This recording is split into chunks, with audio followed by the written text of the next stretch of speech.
Chair. Maraming hindi nakapasok kahapon dun sa ating. Opo, marami po. Oh, Si Sir Paul hindi rin nakapasok kahapon. kasi ang Ay, napadala nasa- yata kahapon, hindi clickable. Yung link, hindi clickable. Walang underline eh. Hindi maklik.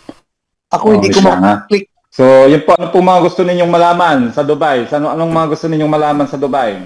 Magtanong po kayo. Busog ka ba?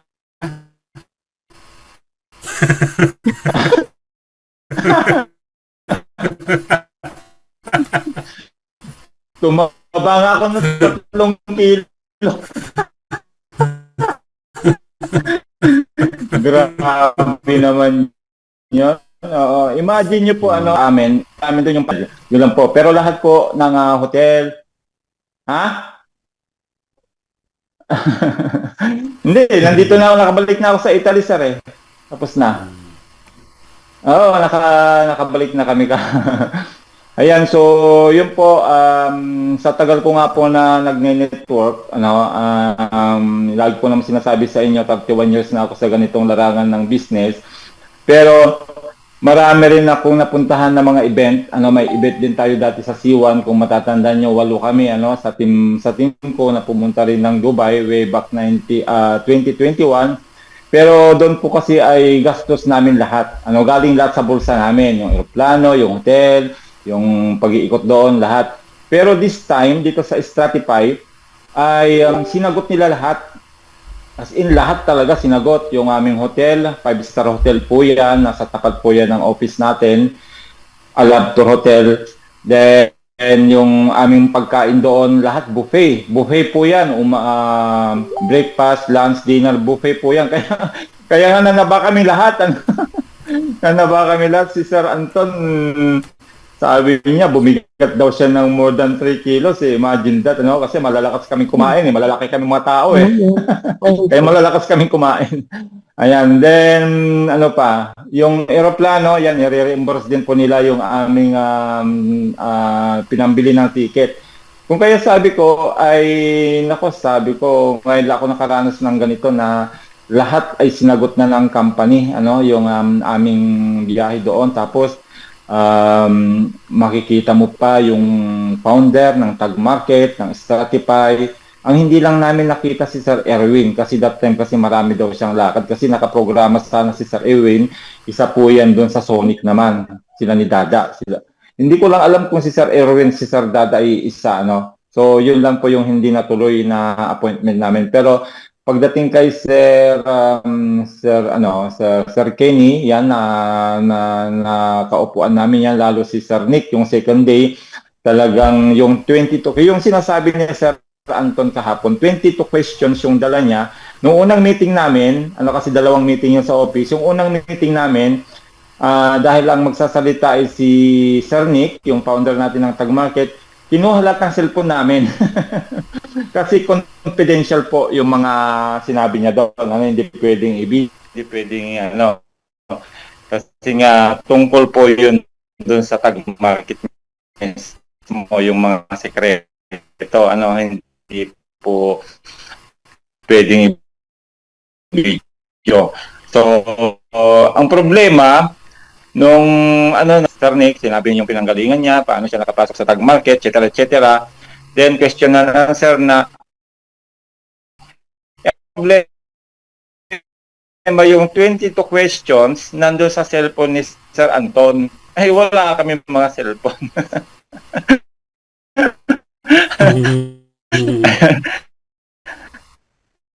Pero nung pangalawang araw na, David Sir Nick, yung merong sa Africa, merong mga taga-India, merong Italy, UK, China, may China din. Tapos sumunod na lang yung mga Japanese, pero hindi sila kasama sa aming incentive. Bali 40 lang kami na invite doon sa incentive trip, So, nung pangalawang gabi na sa dinner ay pinuntahan ni Sir Nick bawat table.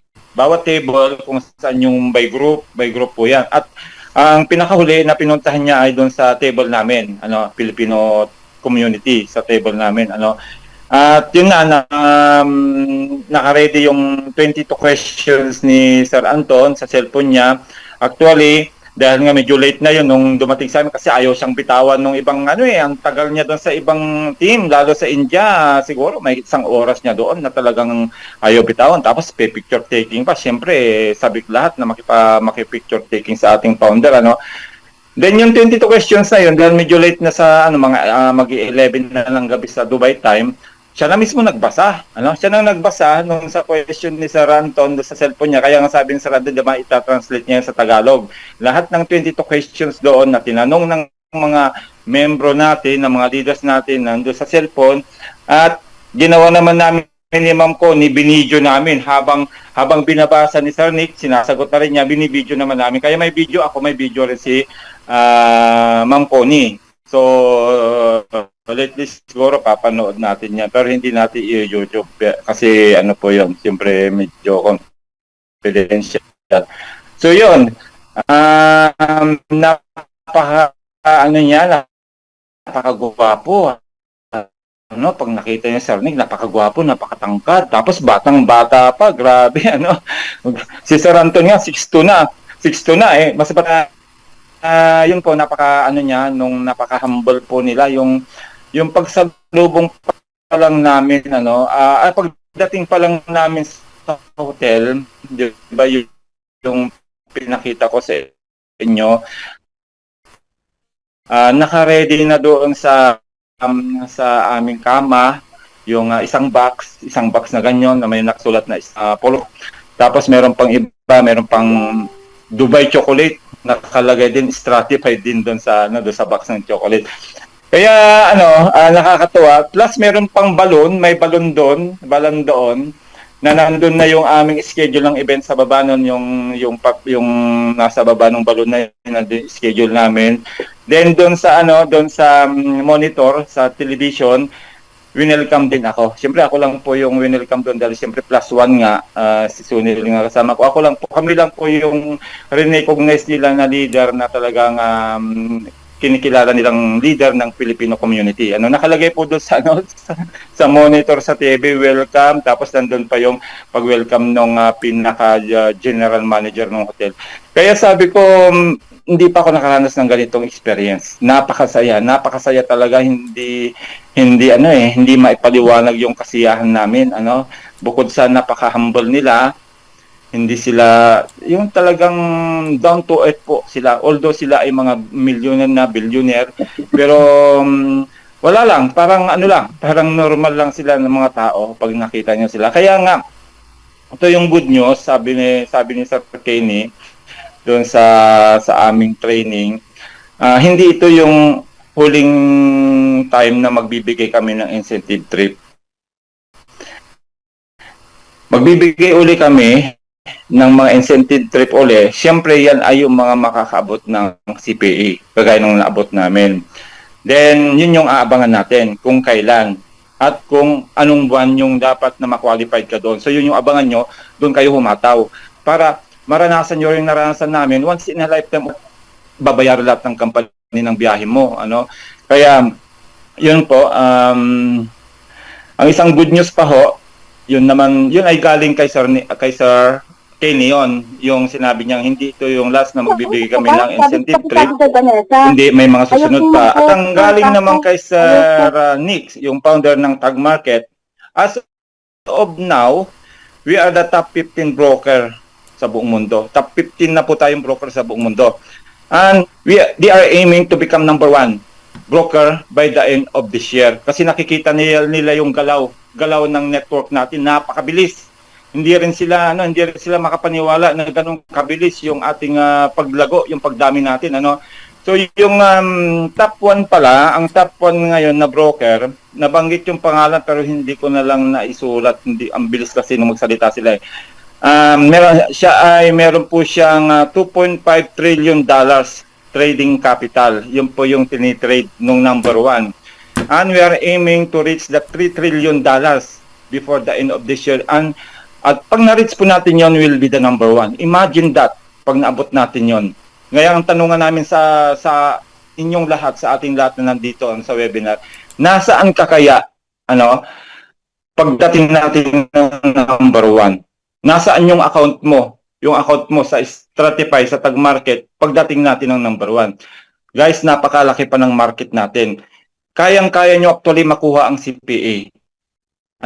Dahil kakaunti pa po ang Philippine community na nandito. Pero ito pa po yung nakakatuwa. Bukod sa rini-recognize kami ng management, kami ni Sir Anton, as a top Filipino leader, rini-recognize din kami ng other leader from other country like Ismail. Kilala tayo ni Ismail, si Sir Edino, at yung iba pang mga leaders.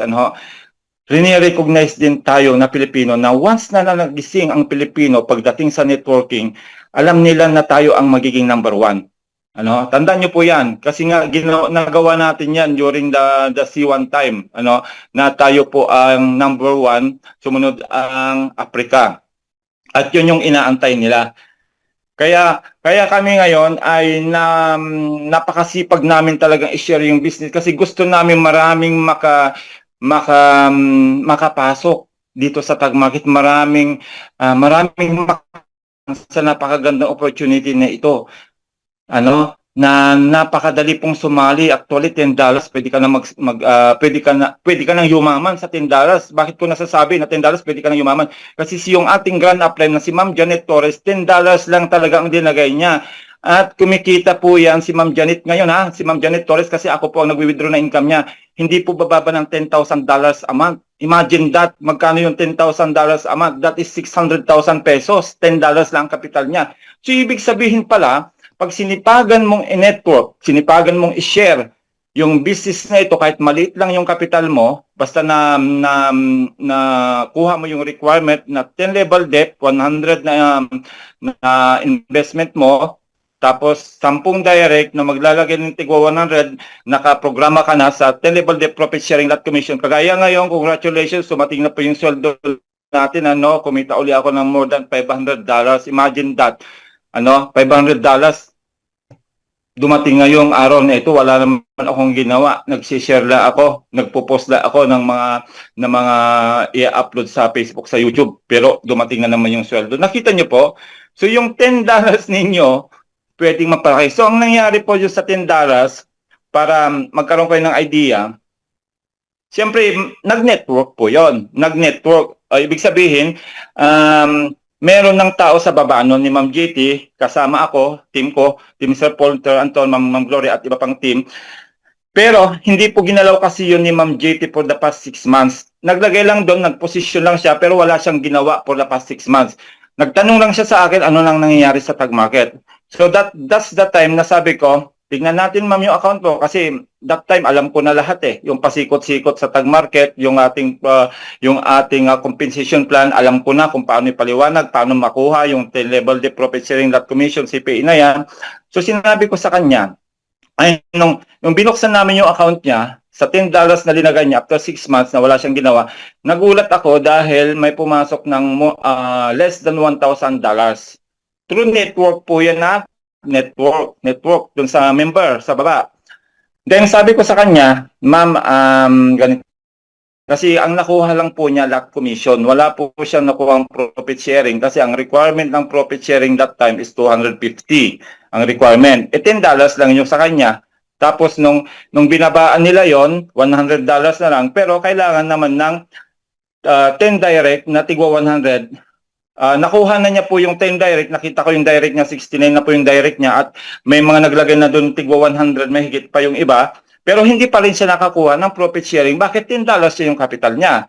So sabi ko, ma'am, ganitong gawin natin, total meron kang less than $1,000, kumpletuhin natin 100 yung iyong capital. Kasi alam ko naman na siyempre galing lahat tayo sa broke, na wala yung income natin, tumigil yung income natin sa C1, kaya alam ko na wala siyang pera. So, yun lang yung sinabi ko sa kanya, kumpletuhin natin yung 10, 90 lang naman yung dadagdag natin, din yung 900, sa'yo na yan, gamitin mo yan. Okay, pumayag, dinagay namin na 100. The following week, nagulat siya. Lumalaki na yung kanyang income. Week by week lumalaki na. Kasi abot na po niya yung profit sharing lot commission level 10 na kagaya nung tinuturo ko sa inyo palagi. Then, hanggang sa palaki na lang palaki, Ngayon, sabi ko naman sa kanya, ma'am, meron tayo isang share, 2,500. Nakakahiya naman sa company na kumikita kayo ng malaki weekly, tapos wala, ni isang share wala kayo. So sabi ko doon sa kinita niya nung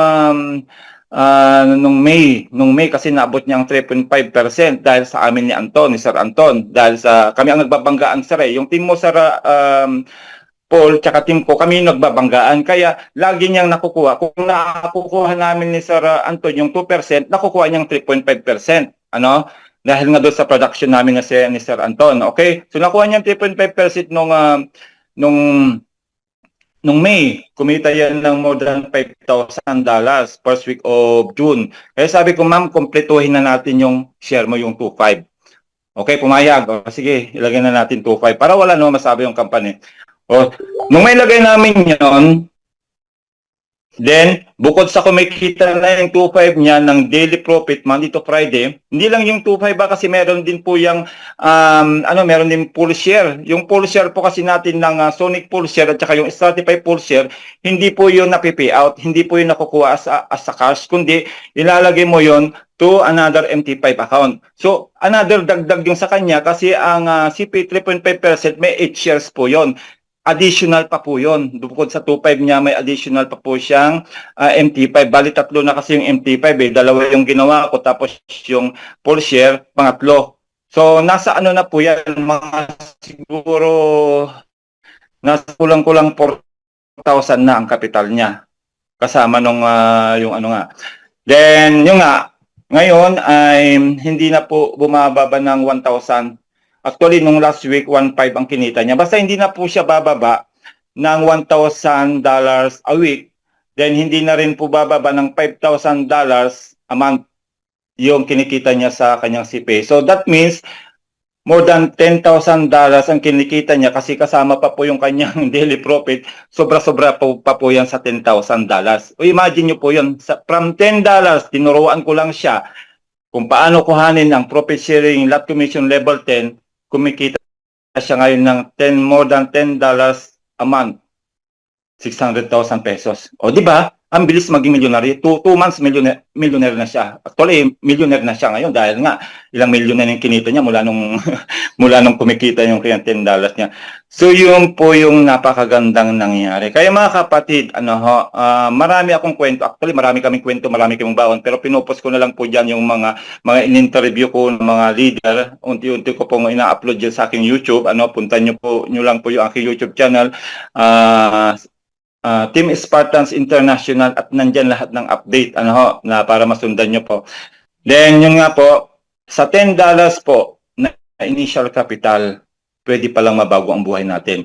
Gawin lang natin yung system. Actually, yung system napakadaling gawin kung totoosin no hyping, kailangan lang tama yung papaliwanag natin.